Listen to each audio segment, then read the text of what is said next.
Hi friends, ಎಲ್ಲರಿಗೂ ನಮಸ್ಕಾರ. Tasty food well ಚಾನಲ್ಗೆ ತಮ್ಮೆಲ್ಲರಿಗೂ ಮತ್ತೊಮ್ಮೆ ಸ್ವಾಗತ. ಫ್ರೆಂಡ್ಸ್, ಇವತ್ತಿನ ರೆಸಿಪಿಯಲ್ಲಿ ಒಂದು ಬ್ರೇಕ್ಫಾಸ್ಟ್ ರೆಸಿಪಿನ ನಿಮ್ಮ ಜೊತೆ ಶೇರ್ ಮಾಡ್ತಾ ಇದ್ದೀನಿ. ತುಂಬಾ ಟೇಸ್ಟಿಯಾಗಿರುತ್ತೆ ಫ್ರೆಂಡ್ಸ್. ಸಿರಿಧಾನ್ಯನ ಬಳಸ್ಕೊಂಡು ಪೊಂಗಲ್ ರೆಸಿಪಿ ಹೇಗೆ ಮಾಡೋದು ಅನ್ನೋದನ್ನು ತೋರಿಸ್ತಾ ಇದ್ದೀನಿ. ಹೇಗೆ ಮಾಡೋದು ಅಂತ ನೋಡೋಣ ಬನ್ನಿ. ನಾನಿಲ್ಲಿ ಒಂದು ಕುಕ್ಕರ್ನ ಇಟ್ಕೊಂಡಿದ್ದೀನಿ. ಅದಕ್ಕೆ ಒಂದು ಸಣ್ಣ ಟೀ ಲೋಟದ ಅಳತೆಯಷ್ಟು ಹೆಸರುಬೇಳೆನ ತೊಗೊಂಡಿದ್ದೀನಿ. ಅದನ್ನು ಕೂಡ ಚೆನ್ನಾಗಿ ನೀಟಾಗಿ ಫ್ರೈ ಮಾಡ್ಕೋಬೇಕಾಗುತ್ತೆ. ಅದು ಲೈಟಾಗಿ ಫ್ರೈ ಆದಮೇಲೆ ಅದಕ್ಕೆ ಒಂದು ಮೀಡಿಯಮ್ ಸೈಜಿನ ಅಳತೆಯಲ್ಲಿ ನಿಮಗೆ ಎಷ್ಟು ಬೇಕು ಆ ಲೋಟದ ಅಳತೆಯಲ್ಲಿ ನಾನು ಎರಡು ಲೋಟದಷ್ಟು ನಾನು ಊದಲನ್ನು ತೊಗೊಂಡಿದ್ದೀನಿ. ಇವೆರಡನ್ನೂ ಕೂಡ ಚೆನ್ನಾಗಿ ಫ್ರೈ ಮಾಡ್ಕೊತಾ ಇದ್ದೀನಿ. ಮೀಡಿಯಮ್ ಫ್ಲೇಮಲ್ಲಿ ಇಟ್ಕೊಂಡು ಚೆನ್ನಾಗಿ ಫ್ರೈ ಮಾಡ್ಕೊಂಡಾದಮೇಲೆ ಇದನ್ನು 2-3 ಸಲ ಚೆನ್ನಾಗಿ ನೀರಲ್ಲಿ ವಾಶ್ ಮಾಡ್ಕೋಬೇಕಾಗುತ್ತೆ. ವಾಶ್ ಮಾಡ್ಕೊಂಡಿದ್ದಾದಮೇಲೆ ಇದಕ್ಕೆ ಮುಳುಗುವಷ್ಟು ನೀರನ್ನು ಹಾಕಿ ಇದಕ್ಕೆ ತರಕಾರಿಗಳನ್ನು ಸೇರಿಸ್ಕೊತಾ ಇದ್ದೀನಿ. ನಿಮಗೆ ಯಾವ ತರಕಾರಿ ಬೇಕು ಇದಕ್ಕೆ ಹಾಕೋಬೋದು. ನಾನು ಇದಕ್ಕೆ ಕ್ಯಾರೆಟು ಮತ್ತು ಬೀನ್ಸ್ನ ಬಳಸ್ಕೊಂಡಿದ್ದೀನಿ. ನೀವು ಬೇಕಿದ್ದರೆ ಮೆಣಸಿನ್ಕಾಯಿನೂ ಹಾಕೋಬೋದು. ನಿಮ್ಮಲ್ಲಿ ಏನು ತರಕಾರಿ ನೀವು ತಿನ್ನೋದಕ್ಕೆ ಇಷ್ಟಪಡ್ತೀರಾ ಅದನ್ನು ಕೂಡ ಸೇರಿಸ್ಕೋಬೋದು. ಹಾಗೆ ಒಂದು ಅರ್ಧ ಟೀ ಸ್ಪೂನಷ್ಟು ಅರಿಶಿನ ಪುಡಿ, ಅರ್ಧ ಟೀ ಸ್ಪೂನಷ್ಟು ಮೆಣಸು, ಅರ್ಧ ಟೀ ಸ್ಪೂನಷ್ಟು ಜೀರಿಗೆ, ಹಾಗೆ ಖಾರಕ್ಕೋಸ್ಕರ ಒಂದು 4 ಹಸಿಮೆಣಸಿನ್ಕಾಯಿನ ಉದ್ದಗೆ ಸೀಳಿ ಈ ರೀತಿ ಹಾಕ್ಕೊಂಡಿದ್ದೀನಿ. ಹಾಗೆ ಒಂದು ಅರ್ಧ ಕಪ್ಪಿನಷ್ಟು ಬಟಾಣಿನೂ ಕೂಡ ನೆನೆಸಿಟ್ಕೊಂಡಿದೆ, ಅದನ್ನು ಕೂಡ ಸೇರಿಸ್ಕೊಂಡಿದ್ದೀನಿ.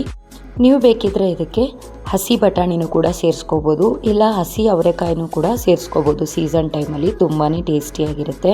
ಹಾಗೆ ರುಚಿಗೆ ತಕ್ಕಷ್ಟು ಉಪ್ಪನ್ನು ಹಾಕಿ ಇದನ್ನು 2-3 ವಿಷಲ್ ಕೂಗೋದಕ್ಕೆ ಇಡ್ತಾ ಇದ್ದೀನಿ.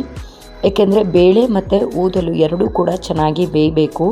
ಹಾಗಾಗಿ 2-3 ವಿಷಲ್ ಕೂಗಿಸಿದ್ರೆ ಸಾಕಾಗುತ್ತೆ. ಇದಾಗಿದೆ. ಈಗ ಇದಾದಮೇಲೆ ಅದು ತಣಿಯೋದಕ್ಕೆ ಬಿಡ್ತಾ ಇದ್ದೀನಿ. ಅಷ್ಟರಲ್ಲಿ ನಾನು ಇಲ್ಲಿ ಒಗ್ಗರಣೆನ ರೆಡಿ ಮಾಡ್ಕೊತಾ ಇದ್ದೀನಿ. ಒಂದು ಕಡಾಯಿನ ಇಟ್ಕೊಂಡು ಇದಕ್ಕೆ ಕ್ಲಿಪ್ ಮಿಸ್ ಆಗಿದೆ, ನಾನು ಹಾಗೆ ಹೇಳ್ತಾ ಇದ್ದೀನಿ ಫ್ರೆಂಡ್ಸ್. ನಾನು ವೀಡಿಯೋ ಆಗ್ತಾಯಿದೆ ಅಂತ ಅಂದ್ಕೊಂಡಿದ್ದೆ. ಒಂದು 3-4 ಟೇಬಲ್ ಸ್ಪೂನಷ್ಟು ಎಣ್ಣೆ, ಸಾಸಿವೆ, ಅರ್ಧ ಟೀ ಸ್ಪೂನಷ್ಟು ಜೀರಿಗೆ, ಹಾಗೆ ಕರಿಬೇವು, ಸಣ್ಣಗೆ ಹೆಚ್ಚಿರುವಂಥ ಈರುಳ್ಳಿ, ಹಾಗೆ ಇನ್ನೂ 3-4 ಹಸಿಮೆಣ್ಸಿಕಾಯಿನ ಒಗ್ಗರಣೆಗೆ ಹಾಕಿ ಚೆನ್ನಾಗಿ ಬಾಡಿಸ್ಕೊತಾ ಇದ್ದೀನಿ. ಜೊತೆಗೆ ಶುಂಠಿನೂ ಕೂಡ 1 ಇಂಚಿನಷ್ಟು ಶುಂಠಿನೂ ಕೂಡ ತುರಿದು ಸೇರಿಸ್ಕೊಂಡಿದ್ದೀನಿ. ಇವೆಲ್ಲವನ್ನು ಹಾಕಿ ಚೆನ್ನಾಗಿ ಫ್ರೈ ಮಾಡ್ಕೊಳ್ಳೋಣ. ಅಷ್ಟರಲ್ಲಿ ಇದು ತಣಿದಿದೆ, ಅದನ್ನು ಕೂಡ ಈ ರೀತಿ ಚೆನ್ನಾಗಿ ಮಿಕ್ಸ್ ಮಾಡ್ಕೊಳ್ಳೋಣ. ಫ್ರೆಂಡ್ಸ್, ನೀವು ಇದನ್ನು ಅಕ್ಕಿಲಿ ಟ್ರೈ ಮಾಡಿರ್ಬೋದು, ಅವಲಕ್ಕಿಲೂ ಕೂಡ ಟ್ರೈ ಮಾಡಿರ್ಬೋದು. ಈ ರೀತಿ ಸಿರಿಧಾನ್ಯದಲ್ಲಿ ಟ್ರೈ ಮಾಡಿ ಫ್ರೆಂಡ್ಸ್, ತುಂಬಾ ಟೇಸ್ಟಿಯಾಗಿರುತ್ತೆ. ಸ್ವಲ್ಪ ಇಂಗನ್ನು ಕೂಡ ಸೇರಿಸ್ಕೊತಾ ಇದ್ದೀನಿ. ಜೊತೆಗೆ 2-3 ಟೀ ಸ್ಪೂನಷ್ಟು ಮೆಣಸನ್ನು ರಫ್ ಆಗಿ ಪುಡಿ ಮಾಡಿದ್ದೆ, ಅದನ್ನು ಕೂಡ ಹಾಕ್ಕೊತಾ ಇದ್ದೀನಿ. ಇವೆಲ್ಲವನ್ನು ಹಾಕಿ ಚೆನ್ನಾಗಿ ಫ್ರೈ ಮಾಡ್ಕೊಬೇಕಾಗುತ್ತೆ. ಫ್ರೆಂಡ್ಸ್, ಈ ಸಿರಿಧಾನ್ಯದಲ್ಲಿ ಸಾಕಷ್ಟು ಹೆಲ್ತ್ ಬೆನಿಫಿಟ್ಸ್ ಇದೆ.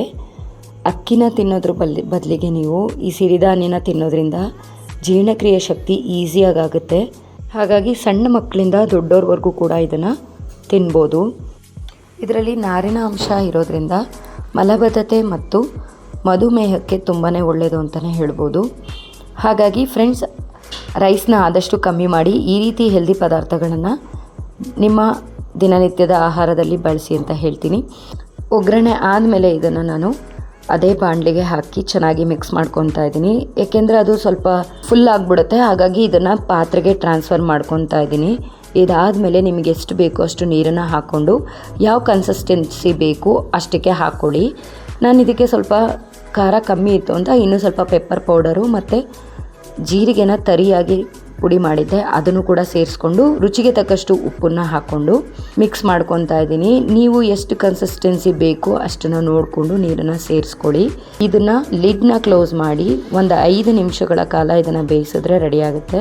ನೋಡಿದ್ರಲ್ಲ ಎಷ್ಟು ಚೆನ್ನಾಗಿ ಬಂದಿದೆ ಅಂತ. ಈ ಕನ್ಸಿಸ್ಟೆನ್ಸಿ ಇದ್ದರೆ ನನಗೆ ಸಾಕಾಗುತ್ತೆ. ನಿಮಗೆ ಇನ್ನೂ ತಿಕ್ಕಬೇಕು ಅಂದರೆ ಇನ್ನೊಂದು ಸ್ವಲ್ಪ ಬೇಯಿಸ್ಕೋಬೋದು ನೀವು. ಇದಕ್ಕೆ ಗೋಡಂಬಿ ಮತ್ತು ದಪ್ಪ ಮೆಣಸಿನ್ಕಾಯಿನೂ ಕೂಡ ಎಣ್ಣೆಯಲ್ಲಿ ಫ್ರೈ ಮಾಡಿಬಿಟ್ಟು ಹಾಕೋಬೋದು.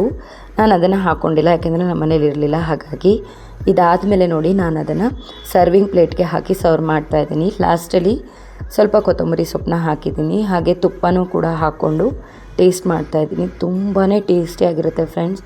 ನೀವು ಕೂಡ ಈ ರೆಸಿಪಿನ ಟ್ರೈ ಮಾಡಿ ಹೇಗಿತ್ತು ಅಂತ ನನಗೆ ಕಮೆಂಟ್ ಮಾಡಿ ತಿಳಿಸಿ. ಹಾಗೆ ಈ ವಿಡಿಯೋ ನಿಮಗೆ ಇಷ್ಟವಾಗಿದ್ದಲ್ಲಿ ಒಂದು ಲೈಕ್ ಮಾಡಿ. ಇನ್ನೂ ಕೂಡ ನನ್ನ ಚಾನಲ್ನ ಯಾರ್ಯಾರು ಸಬ್ಸ್ಕ್ರೈಬ್ ಮಾಡಿಲ್ಲ ಪ್ಲೀಸ್ ಸಬ್ಸ್ಕ್ರೈಬ್ ಮಾಡಿ. ಪಕ್ಕದಲ್ಲೇ ಕಾಣುವಂಥ ಬೆಲ್ಲೈಕನನ್ನು ಕೂಡ ಕ್ಲಿಕ್ ಮಾಡಿ. ಈ ವಿಡಿಯೋನ ನಿಮ್ಮ ಫ್ರೆಂಡ್ಸ್ ಆ್ಯಂಡ್ ಫ್ಯಾಮಿಲಿ ಮೆಂಬರ್ಸ್ಗೂ ಕೂಡ ಶೇರ್ ಮಾಡಿ. ನಾಳೆ ಮತ್ತೊಂದು ಹೊಸ ವಿಡಿಯೋದೊಂದಿಗೆ ಸಿಗ್ತೀನಿ. Thank you.